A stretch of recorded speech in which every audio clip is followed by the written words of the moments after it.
दोस्तों, आज का शीर्षक है मोह माया। क्योंकि आज सब इसके चंगुल में फंस गए हैं।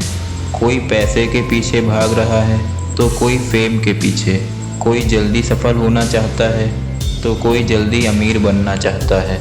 एक टाइम पर सब मिल भी जाता है तो हम दूसरी इच्छा प्रकट कर देते हैं और यह मोह माया का जाल हमें फंसाता हुआ चला जाता है और हम इन सब चक्करों में पड़कर ज़िंदगी कैसे जी जाती है ये भूल गए हैं। कहते हैं मोह माया का जाल जितना चमकदार होता है उतना ही भीतर से खोखला, और जो इसे समझ ले वही असल में अमीर कहलाता है। आज मैं आपको ऐसी कहानी सुनाने जा रहा हूँ जिसमें सपना है, लालच है, पछतावा है और आखिर में एक सच्ची सीख। कहानी है एक गांव रामपुर की, जहां एक बूढ़ा श्याम लाल रहता था। उसे सब प्यार से लाला कहते थे। वह घर में अकेला ही रहता था। लोग कहते थे उसके पास एक सुनहरी घड़ी है जो किसी राजा ने उसे इनाम में दी थी, और जो भी उस घड़ी को देख ले उसकी किस्मत बदल जाती थी। पर वो घड़ी किसी ने देखी नहीं थी। लाला सिर्फ इतना कहता, जब सही वक्त आएगा घड़ी खुद रास्ता दिखा देगी। उसी गांव में एक गरीब लड़का रहता था, रवि।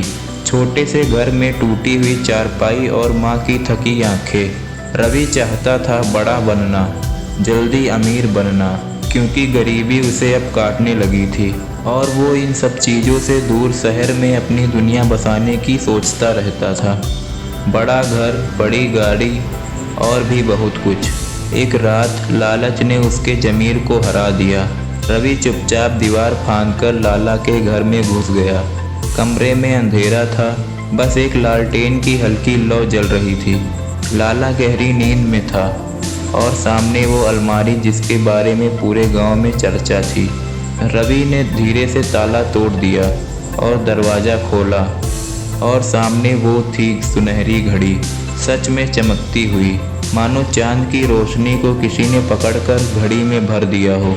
वो घड़ी उठाने ही वाला था कि पीछे से आवाज़ आई, तू क्या सोचता है बेटा, सिर्फ घड़ी ले जाएगा? रवि कांप गया। लाला उठ चुका था, धीरे से बोला, आ बैठ, डर मत, तू अकेला नहीं है। 40 साल में 17 लोग आ चुके हैं इसे चुराने। रवि ने धीमे से पूछा, तो फिर किसी की किस्मत क्यों नहीं बदली? लाला मुस्कुराया, क्योंकि ये घड़ी किस्मत नहीं बदलती, सोच बदलती है। जब मैं तेरी उम्र में था मेरे भी यही सपने थे। शहर गया, पैसा कमाया, लोग पीछे थे, नाम था, रुतबा था।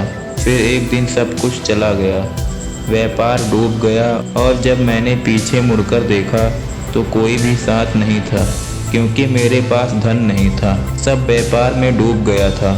तब एक साधु मिला, उसने ये घड़ी दी और कहा, वक्त को देखना सीख, क्योंकि यही तेरा असली गुरु है। मैं गांव लौट आया, फिर से खेती की, बच्चों को पढ़ाया, और तब जाकर समझ आया, जो कुछ मैं समझता था कि मेरे पास है वो तो मोह माया थी। रवि चुप था। उसने धीरे से घड़ी वहीं रख दी और बोला, घड़ी नहीं चाहिए, अब आपके साथ कुछ वक्त बिताना चाहता हूँ, शायद मेरी सोच बदल जाए। 6 महीने बीत गए। रवि अब गांव के बच्चों को पढ़ाता था, खेतों में काम करता था। शहर जाने का सपना अब गांव में कुछ करने के जज्बे में बदल चुका था।